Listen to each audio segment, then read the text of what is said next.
Hi hello नमस्कार. कशा आहात तुम्ही सर्वजण? मस्त आहात ना? आय होप तुम्ही मस्तच असाल. तुम्हाला आजचा दिवस छान मस्त आनंदाचा आणि छान आरोग्यदायी जाऊ देत आणि तुमच्या मनातल्या सगळ्या इच्छा पूर्ण होऊ देत, हीच मी ईश्वरीचरणी प्रार्थना करते आणि आपल्या व्हिडिओला सुरुवात करते. तर हा व्हिडिओ आहे तो कालचा आहे आणि काल ज्येष्ठ अमावस्या होती. तर अमावस्या किंवा पौर्णिमा असलं की पहिल्यांदा हे काम माझं असतं आणि तुम्हालाही पण मी आवर्जून ह्या व्हिडिओमध्ये सांगते, कारण मागे भरपूर असे व्हिडिओ बनवले आहेत की जे मी पौर्णिमा अमावस्याला काय काय करायचं असतं आणि काय केल्याने फायदा होतो हे सगळं काही मी शेअर केलेलं आहे. तरीसुद्धा म्हटलं चला आज डेली रुटीन म्हणजे आहे ते सगळं काही सकाळचं रुटीन मी तुमच्यापर्यंत शेअर करणार आहे. ते व्हिडिओ कंटिन्यू पहा. आणि ह्या गोष्टी म्हणजे सगळ्यात उठल्याबरोबर आधी झाडू मारला पाहिजे. घरातलं झाडू मारलं ना, सगळ्यात उठल्याबरोबर हातरून जेव्हा उचलतो आणि झाडू मारतो तेव्हा ना आपल्या घरातली दरिद्रता ना बाहेर जाते. तर ह्या गोष्टी ना आपण ऐकलेल्या असतात, म्हणजे ह्या त्या मला खरंच पहिल्यापासून आठवतं. आणि ना हे पहिल्याची लोक हे सगळं करायचे, मानायचे आणि ह्या गोष्टीमध्ये खूप फायदा असतो आणि पॉझिटिव्हिटी तर असतेच असते आणि आपल्या घरासाठी चांगल्या कामासाठी तर हे करणं महत्त्वाचंच असतं. तर हे सगळं मी झाडू वगैरे माझं साफ झालं करून आणि बाहेरचं सुद्धा झाडू मारला. तर नंतर मी माझं काम असतं ते सकाळचं डेली माझं काम असतं ते म्हणजे मी लिंबू पाणी घेत असते. लिंबू पाणी म्हणजे गरम पाणी छान असं मी करून घेतलं आहे. गरम पाणी म्हणजे जास्तच गरम पाणी घेऊ नका, कोमट पाणी घेतलं तरीसुद्धा चालेल आणि त्याच्यामध्ये मी अर्धा लिंबू घेतलेला आहे. अर्धा लिंबू असा पिळून घेतल्यानंतर त्याच्यात 1 चमचा मध टाकायचा आहे. तर साखर नाही टाकायचं, मध टाकायचं आणि एकत्र छान हलवून ते आपण प्यायचं आहे. तर कधीही पाणी आपण बसून प्यायचं आणि उभं राहून पाणी कधीच प्यायचं नसतं. तर आपल्या उभं राहून पाणी पिल्यामुळे गुडघ्यामध्ये दुखणं सुरू होतं. त्याच्यामुळे कधीही पाणी उभं राहून पिऊ नका, खाली बसूनच पाणी प्या. चांगले परिणाम काय होतात ते मी तुम्हाला सांगते अगोदर. तर लिंबू पाणी हे मी डेली घेत असते आणि ते तुम्ही नक्की घ्या. 1 ग्लास कोमट पाणी नुसतं घेतलं तरीसुद्धा चालेल किंवा तुम्ही लिंबू पाणी घेऊन त्याच्यामध्ये मध टाकून प्या. तर खरंच खूप छान आहे. पावसाळ्यात त्याचा अति प्रमाणात फायदा होतो. वजन कमी करण्यात फायदा होतो. आपल्या शरीरातील टॉक्सिक बाहेर पडतात.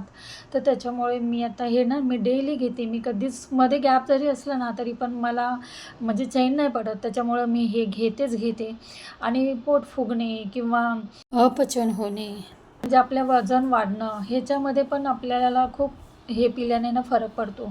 तर वजन कमी होतं आणि पोटातले जे काही घाण असते, टॉक्सिक असते ते बाहेर पडण्याचा प्रयत्न करत असते. त्याच्यामुळं ना हे सगळं काही महत्त्वाचं आहे. तर मी पुन्हा व्हिडिओ बनवला आहे कारण ह्या गोष्टी खूप जरुरीच्या असतात आणि त्या तुम्हाला सांगाव्यात असं मला वाटलं. त्याच्यामुळं मी हा व्हिडिओ बनवला आणि खरंच तुम्ही आवर्जून मी ह्या गोष्टी सांगत असते ना, त्यामुळे तुम्ही नक्की घ्या. आणि हा माझा डेली रुटीनमधलाच भाग आहे, त्यामुळे मी तुम्हाला शेअर केला. आता आर्यासाठी आणि माझ्यासाठी उपमा केला आहे मी आणि हा तिखट उपमा छान लागतो, आम्हाला आवडतो आणि त्यांना लवकर जायचं होतं म्हणून आता तिला देते. तर ही सगळी कामं झाल्यावरच मी बाकीची कामं करत असते आणि देवपूजासुद्धा करायची आहे. देव स्वच्छ धुवून देवपूजा केली ना तर खरंच बरं वाटतं आणि आठवड्यातून एकदा दोनदा तरी देवपूजा केलीच पाहिजे. सगळा नाश्ता वगैरे माझा झालेला आहे, उपमा बनवला आहे. आता आर्याला देते. आर्या गेल्यावरच आता सगळी लादी वगैरे पुसून घेणार आहे, हळदीचं छान लेपन करणार आहे आणि देवपूजा वगैरे सगळं आटपून घेणार आहे. हे सगळं काही मी डेलीचं रुटीन तुमच्याबरोबर मी आज जे काय असेल ते मी शेअर करेलच. तर चला, हा आपला उपमा तयार झालेला आहे. ऋतू बदलला की सगळंच काही बदल होतो आपल्या ह्याच्यामध्ये. तर त्याच्यामुळे आता पावसाळा सुरू झाला आहे. तर ही तुम्ही पावसाळ्यात सुद्धा काळजी घ्या. जास्त करून ना गरम पाणी प्या. तर खरोखर पावसाळ्यामध्ये ना किंवा थंडीमध्ये म्हणा, त्याच्यामुळे आपल्याला सर्दी होत असते. तर पावसाळ्यात शक्यतो ना गरम पाणीच तुम्ही उकळून प्या. मटक्यामध्ये गरम पाणी उकळून छान टाका, तर त्याच्यामुळे आपल्या ना आरोग्य चांगलं राहतं. गरम पाणी जास्त पण नाही, पण कोमट पाणी करा आणि कोमट पाणी प्या. सकाळी उठल्यावर प्या. तर आज बनवणार आहे मी सकाळच्या डब्याला वांग बटाट्याची भाजी. आणि वांग्याचं कालवण सुद्धा कापून छान होतं, पण ते म्हटल्यावर सुकी भाजीच करणार आहे.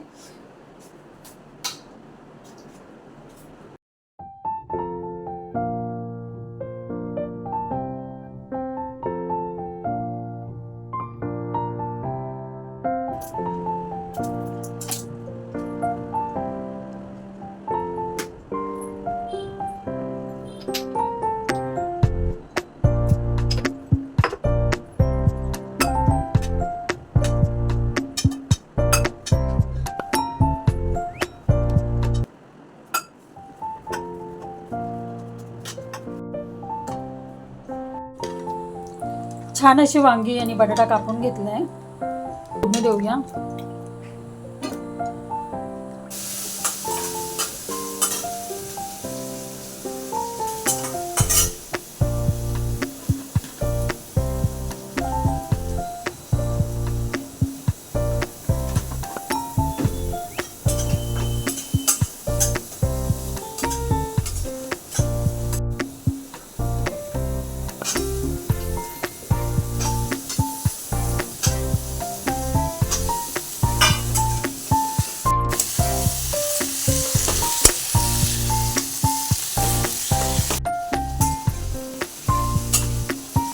पीठ मळलेलं आहे, याचा चपात्या करून घेते पटापट आणि भाजी तर आता होते आली.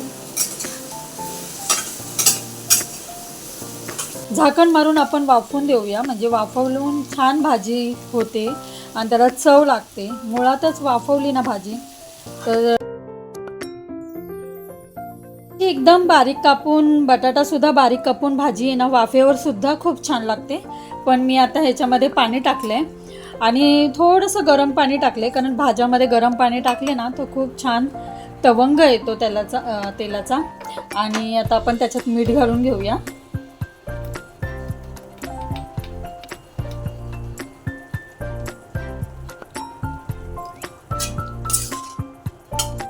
तर मी काही जास्त पाणी टाकले नाही, कारण मला टिफिनला द्यायचं आहे. पण एकदम सुकी फडफडीत मला भाजी बनवायची नव्हती म्हणून मी पाणी टाकलं आहे, तुम्ही बघू शकता. आणि खूप छान असं लाल तवंग आलेला आहे. आता त्याच्यावर आता मी झाकण ठेवते आणि गॅसवरच आपल्याला ती भाजी शिजवायची आहे. तर आता ह्याच्यावर झाकण मारून घेऊया. ही भाजी होते तोपर्यंत आता चपात्या करून घेऊया.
आर्याला 2 बदाम सकाळचे देत असते, रात्री भिजवत असते.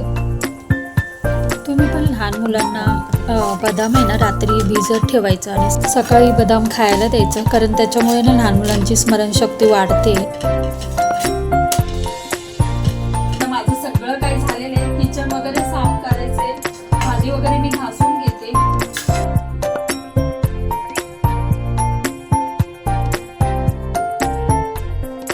सकाळी एकदा किचनचा कट्टा आणि संध्याकाळी रात्रीचं रुटीन हे ठरलेलंच आहे. त्याच्यामुळे गॅस, किचनचा कट्टा वगैरे सगळं क्लीन करत असते मी सकाळी.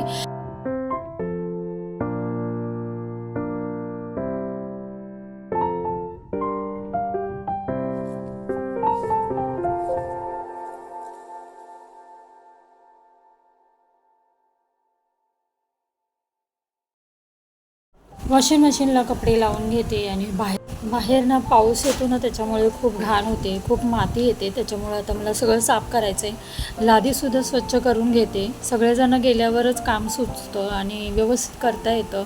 त्याच्यामुळं मी हे सगळेजणं गेल्यावरच काम करायला सुरुवात करते. तर आता लादी स्वच्छ पुसून घेते. अमावास्या आहे त्याच्यामुळे ना लादी पुसून झाल्यावर तुम्ही त्या दिवशी ना दही भात हे ना थोडं थोडं असं चारी कोपऱ्यामध्ये टाकायचं, तर ते खरंच चांगलं असतं. त्याच्यामुळे नक्की तुम्ही अमावास्येला हा उपाय करत जावा. आणि हे मला आईनेच सांगितलेलं आहे, त्याच्यामुळे मी करत असते. तर चांगलं असतं. तर नुसतं दही आणि भात, त्याच्यात साखर टाकायची नाही आणि चारी कोपऱ्यामध्ये ठेवायचं. तर आता मी सगळं साफ करून घेते. लादी वगैरे स्वच्छ झाली की सगळं साफ झालं की आपल्याला खूप मनाला प्रसन्न वाटतं आणि खरंच त्याच्यामुळे आपल्या घरात पॉझिटिव्हिटी तर निर्माण होतच असते. आता छान मी उंबरठ्यावर हळदीचं लेपन करून घेते. उंबरठ्याची पूजासुद्धा तितकीच महत्त्वाची असते. नुसतीच पौर्णिमा अमावस्या असल्यावरच नाही, पण मंगळवारी, गुरुवारी, शुक्रवारी ह्या वारी तरी तुम्ही आठवड्यातून एकदा दोनदा नाही जमलं तरी तुम्ही करू शकता ना. तर तेवढं तर नक्कीच करा, कारण खूप त्याच्याने पॉझिटिव्हिटी येते घरामध्ये. आणि खरंच आपल्या सुखी संसारासाठी हे सगळे काही छोटे मोठे असतात, पण ते खूप फायदेशीर असतात. तर ते केलेच पाहिजे आणि तुम्ही नक्की करा.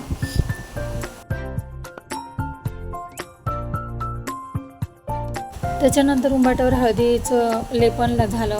हळद कुंकू लावून पूजा वगैरे फुलं वगैरे मांडून झाल्यानंतर दरवाजावर उंबरठ्यावर मी कापूर लावत असते. तर कापूर लावण्याने सुद्धा आपल्या घरात पॉझिटिव्हिटी येते. सकाळ संध्याकाळ नक्की तुम्ही कापूर लावा. आणि एक भीमसेन कापूर असतं, ते सुद्धा घरामध्ये लावत जावा. सकाळ संध्याकाळ ते सुद्धा लावल्याने घरामध्ये खरंच मनाला आणि घराला खरंच खूप प्रसन्न वाटतं. त्याच्यामुळे ह्या गोष्टी नक्की करा. तर आता हे मी थोडीशी फुलं आज मला मिळाली, तर तीच आता मी फुलं वाहणार आहे. देवपूजा छान माझी करून झाली आहे. आणि थोडीशी माझ्या झाडाला जास्वंदीची फुलं आलेली 3-4, ते आता लावून घेतलेत गणपतीला, देवीला. आणि आता मस्त अशी माझी पूजा करून झाली.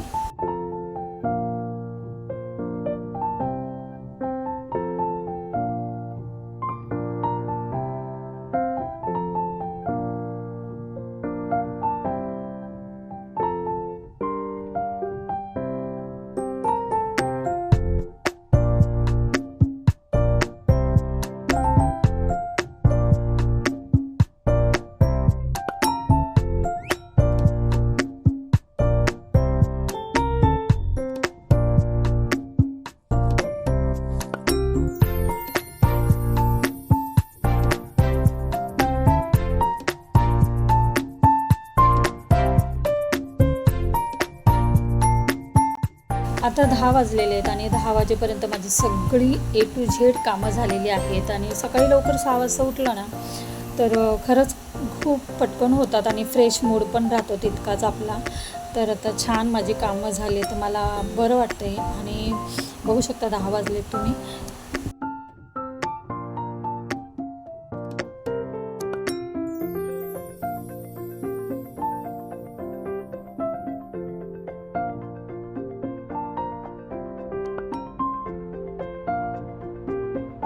दुपारी जरा आराम केला जेवल्यानंतर आणि आता चहा वगैरे घेऊन मी छान फ्रेश झाले, तर बरं वाटते जरा. आणि सकाळी मला ड्रेसवर किंवा साडीवर आहे ना कामं फटाफट करायला जमतच नाही. त्याच्यामुळे मी मॅक्सीवर आहे ना सगळी कामं करून घेते अगोदर आणि त्याच्यानंतर मग मी ड्रेस घालते. तर आता सगळं माझं कामं झाल्यावर आता मी फ्रेश झाले, रेडी झाले. तर आता 6 वाजलेत आणि आर्या आणि आर्याचे पप्पा आलेले आहेत. आणि तेवढ्यातच आज ऑनलाईन पार्सल आलेलं आहे. जे मी ऑनलाईन पार्सल मागवलं होतं ते बघूया हेच आहे का. तर आता ते खोलतात आहे.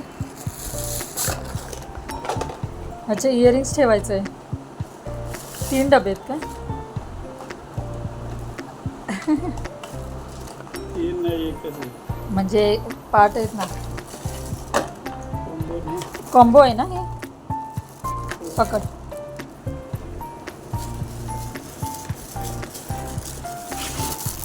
हा एक कलर.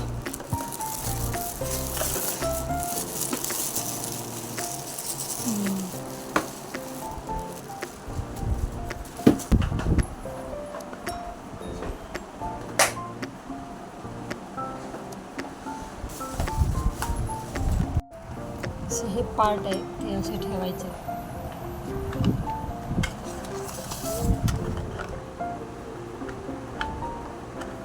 हे बघा असे. हां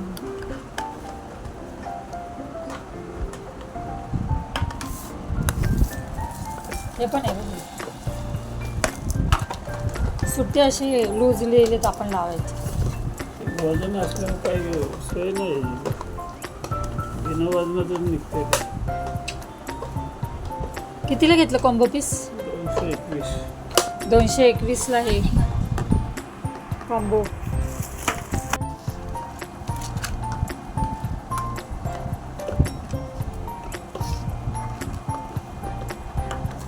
पार्टिशन.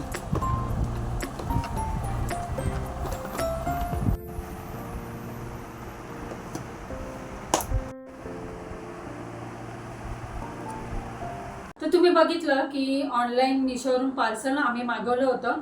तर ते इयरिंग्स ठेवायचेच बॉक्स आहेत आणि कॉम्बो पीस होता, तर त्याच्यामुळे आम्ही मागितलं. हा डब्बा आहे, हे कॉम्बो पीस होता. तर त्याच्यामुळे आम्ही मागवलं. तर इयरिंग्स ठेवता येतं किंवा काही बारीक सारीक गोष्टी आपल्या असतातच त्या ठेवता येतात. तर हे असं आहे. आता आणलं आहे, तर हे सगळे पार्ट मी जॉईन केलेत आम्ही आणि आता ह्याच्यामध्ये मी इयरिंग्स ठेवून देते. तर बारीक सारीक पण असे इथे तिथे ठेवण्यापेक्षा आहे ना, ह्याच्यात असे सेपरेट ठेवणार आहे. तर बघू शकता खूप छान राहतं आहे. हे इयरिंग्स ठेवल्यावर मला माहिती पडलं की माझ्याकडे किती कानातले आहेत, बापरे. आणि आता हे सर्व काही मी ठेवून व्यवस्थित देते आणि व्हिडिओचा आपल्या इथेच एंड करते. व्हिडिओ आवडला असेल तर नेहमीप्रमाणे लाईक, शेअर, सबस्क्राईब करा. तर चला, जे काय होतं ते सकाळपासून 6 वाजल्यापासून ते संध्याकाळपर्यंतचं जे सगळं काही मी शेअर केलं आहे, कसं वाटला व्हिडिओ मला नक्की कमेंटमध्ये सांगा. तर पुन्हा भेटूया अशाच नवनवीन व्हिडिओमध्ये. तोपर्यंत खुश राहा, आनंदी राहा, काळजी घ्या. बाय.